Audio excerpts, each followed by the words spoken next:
Hello everyone, hello aspirants, कैसे हैं आप और कैसी चल रही है आप सबकी पढ़ाई।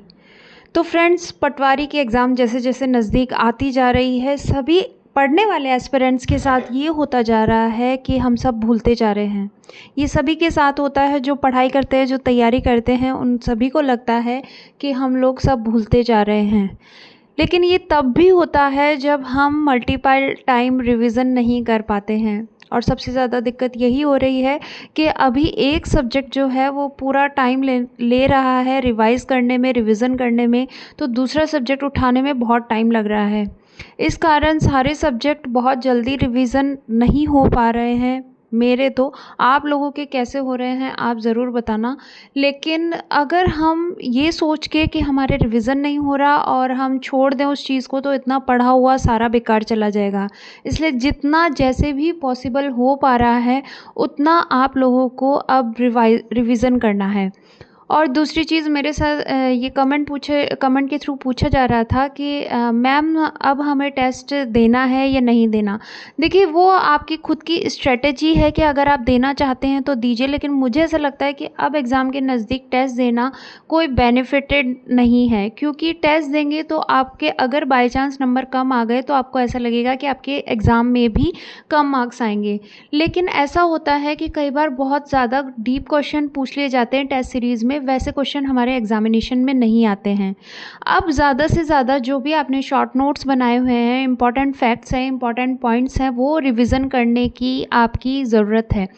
जैसे मैंने बहुत सारी चीज़ें, जैसे आप अगर साइंस में रिवीजन कर रहे हैं, तो मेरी फ़िज़िक्स थोड़ी सी कमज़ोर है, तो उसके फार्मूलेज़ वगैरह आप एक पेपर पे नोट डाउन कर लीजिए, उसका रिवीजन कर लीजिए।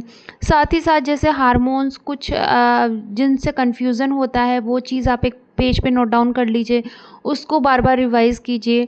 और जैसे सभ्यता है, तो सभ्यता में कुछ चीज़ें बहुत ज़्यादा इम्पॉर्टेंट हैं, जैसे बहुत बार पूछी जाती हैं, लेकिन वो कन्फ्यूजिंग है कि कौन सी सभ्यता कहाँ क्या चीज़ इम्पॉर्टेंट है, तो वो आप एक पेज में लिख सकते हैं। इसी तरीके से जितने भी आयोग हैं वो कब गठित हुए थे, और उनके साथ साथ वो जो भी उनके सचिव हैं, वो उनके कितने वर्ष तक की आयु होती है उनके डेज़िग्नेशन की।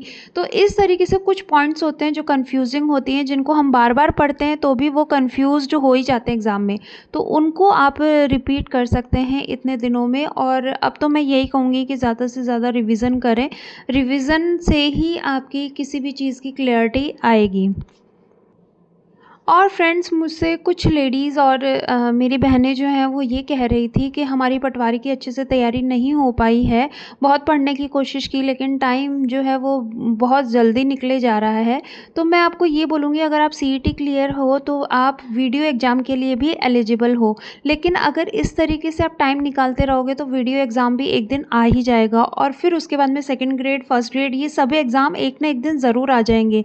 लेकिन ये सोच के कि हमारा टाइम निकले जा रहा है, इस टेंशन में हम पूरा दिन निकाल दें, वो तो ठीक नहीं है। इसलिए अपने आप को प्रोडक्टिव बनाने के लिए सबसे ज़्यादा ज़रूरी है एक सही रणनीति। एक एग्ज़ाम फिक्स कर लीजिए और उस फिक्स एग्ज़ाम पर अपना जी जान लगा दीजिए। देखिए, अगर आप पटवारी की अब शुरू करेंगे तैयारी, तो टू बी फ्रैंक कि अब आपका कुछ भी नहीं हो सकता। आप अपने मन की तसल्ली के लिए पढ़ सकते हैं, बट अगर आप अब स्टार्ट कर रहे हैं पटवारी एग्ज़ाम के लिए, तो देखिए कंपटीशन बहुत ज़्यादा है। लेकिन हाँ, वीडियो एग्ज़ाम के लिए टाइम है अभी, तो अभी से सिलेबस को आप हार्ड कॉपी में निकाल लीजिए और उसी की प्रैक्टिस आप शुरू कर दीजिए। और अगर आप सेकंड ग्रेड की तैयारी कर रहे हैं तो सेकंड ग्रेड के लिए कंटिन्यू करें। एक कमेंट मेरे पास आया था कि हम लोगों की, मतलब ये बहुत बार आता है मेरे पास और काफ़ी टाइम ये रिपीटेड होता है कि हम दूसरों की बातें सुन सुन करके इतना ज़्यादा पक गए हैं कि हम अपने लिए कुछ कर ही नहीं पाते। कर क्या नहीं पाते, हमें हमारा मन ही नहीं करता। तो देखिए, सबसे ज़्यादा ज़रूरी है सेल्फ़ लव होना। अगर आपको अपने आप से प्यार है तो आपको किसी भी चीज़ की ज़रूरत नहीं है। आप लोगों की सुनेंगे, लेकिन अगर आपका एम क्लियर है, ऑब्जेक्ट क्लियर है, फिक्स है, तो आप जीवन में कभी मात नहीं खाएंगे। इसलिए अपने एम को फोकस्ड रखिए, उस पर फिक्स रहिए, और दूसरों की सुनने की बजाय अपने आप से प्यार कीजिए। अपने आप से प्यार करेंगे तो अपने लिए टाइम भी निकाल पाएंगे, और साथ ही साथ वो चीज़ें कर पाएंगे ताकि आप दूसरों को भी खुश रख सकें। तो फ्रेंड्स ऐसी मोटिवेटेड वीडियोस के लिए चैनल को सब्सक्राइब कर लो, शेयर कर लो, और साथ ही साथ एग्जामिनेशन के लिए अगर और कोई टिप्स चाहिए तो कमेंट बॉक्स पे ज़रूर कमेंट कीजिएगा। Have a nice day.